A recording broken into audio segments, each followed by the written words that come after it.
Hello everyone! Welcome back and welcome to our new module. Our module 2 is about implementing the curriculum. Our first talking point for this lesson will be the role of stakeholders in curriculum implementation. After this lesson, you will be able to identify the different stakeholders in the curriculum. So what do you mean by stakeholders? Stakeholders are individuals or institutions that are interested in the school curriculum. Their interests vary in degree and complexity. They get involved in many ways in the implementation because the curriculum affects them directly or indirectly. These stakeholders shape the school curriculum implementation. Now, who are the curriculum stakeholders? They are the learners, the teachers, school leaders, parents, community, and other stakeholders. Now, let's get to know our curriculum stakeholders, starting with the learners. They are considered as the core of curriculum. The learner is placed at the center. The learner is the very reason why the curriculum is developed. They are the ones who is directly influenced by the curriculum.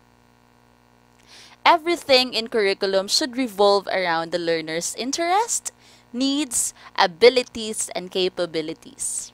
Learners in all levels make or unmake the curriculum by their active and direct involvement. Learners are the very reason why school exists. How each individual learner contributes to the realization of a planned curriculum would depend on the interactions and internalization of the different learning experiences. After all, in curriculum implementation, the concluding question will always be, has the learner learned?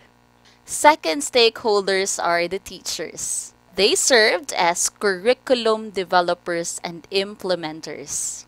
In the teaching and learning process, the other side of the coin is the teacher. A teacher is considered a curriculum maker. Most curricula start to gain life from the time it is conceived and written. Planning and writing the curriculum are the primary roles of the teacher. He or she writes a curriculum daily through a lesson plan, a unit plan, or a yearly plan. The teacher designs, enriches, and modifies the curriculum to suit to the learner's characteristics. Teachers are empowered to develop their own curricula, taking into consideration their own expertise, the context of the school, and the abilities of the learners. Teacher's role shifts from planning to doing. The teacher's role as an implementer is very crucial. By so doing, teachers become architects of school curriculum. Next, we have school leaders. They served as curriculum managers and administrators. In school organization, there is always a curriculum manager or school administrator. In fact, for school principals, one of their functions is being a school manager.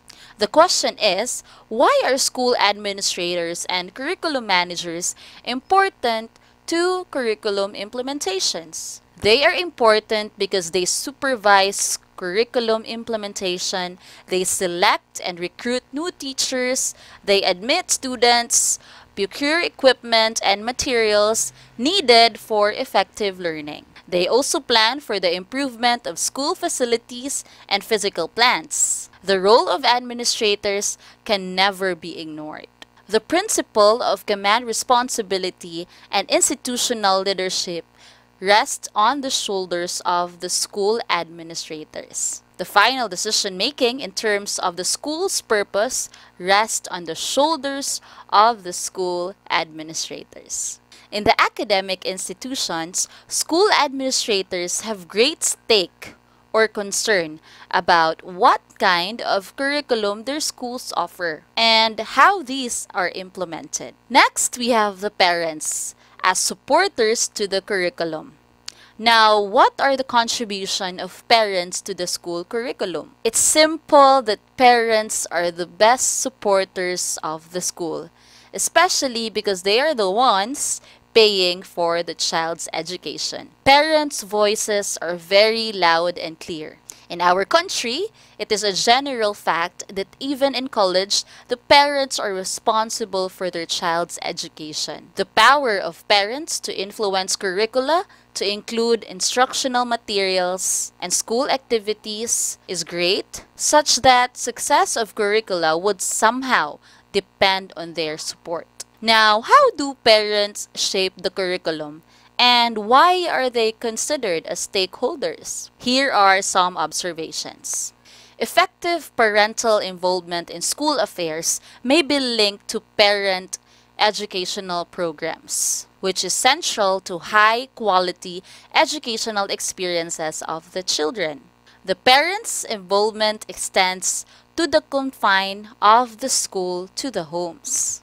In most schools, there is what we call the Parents Association. Fifth, we have the community members. They served as curriculum resources. The success in the implementation of the curriculum requires resources. However, most often teachers complain that resources are very scarce. There are no books, materials, nor facilities available. These are usual complaints of teachers. The community members and materials in the existing local community are very well substitute for what are needed to implement the curriculum.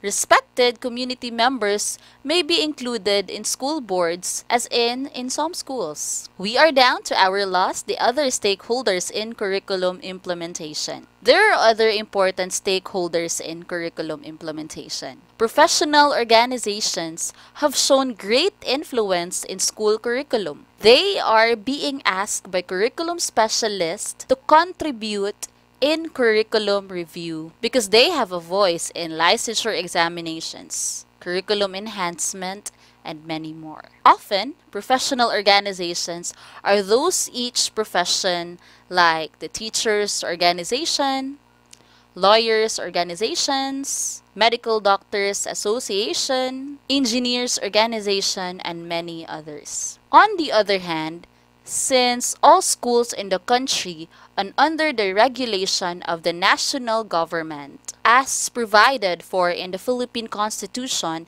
then the government has a great stake in curriculum implementation. The government is represented by the Department of Education or DepEd for basic education curricula and the Commission in Higher Education or CHED for the tertiary and graduate education curricula. These two government agencies have mandatory and regulatory powers over the implementation of any curricula. The third government agency that has high stake in schools' curricula is the Professional Regulation Commission or the PRC. Here are also some examples of NGOs or non-government organizations. We have the Gawad Kalinga or GK. When they build communities, they include education. We have Synergia. It is a foundation that supports basic education through reading, science, mathematics, and English. And we have also the Metrobank Foundation, which supports continuing teacher development program. And here are also some examples of professional organizations. We have the Professional Association for Teachers and Educators or the PAFTE. We have the State Universities and Colleges Teacher Educators Association or the SOCTEA.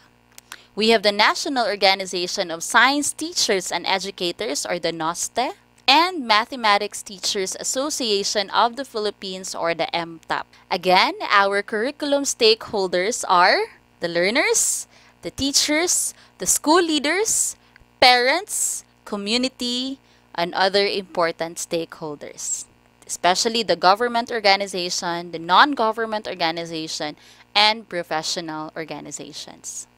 That's it for our Module 2, Lesson 1. Are you learning? I hope you are. If you have questions, post those in our Google Classroom. Also, activities and announcements will be posted in our Google Classroom. This has been Miss Pretzel Ann Red. Thank you for listening and stay safe. Take me where you go when the sun goes down.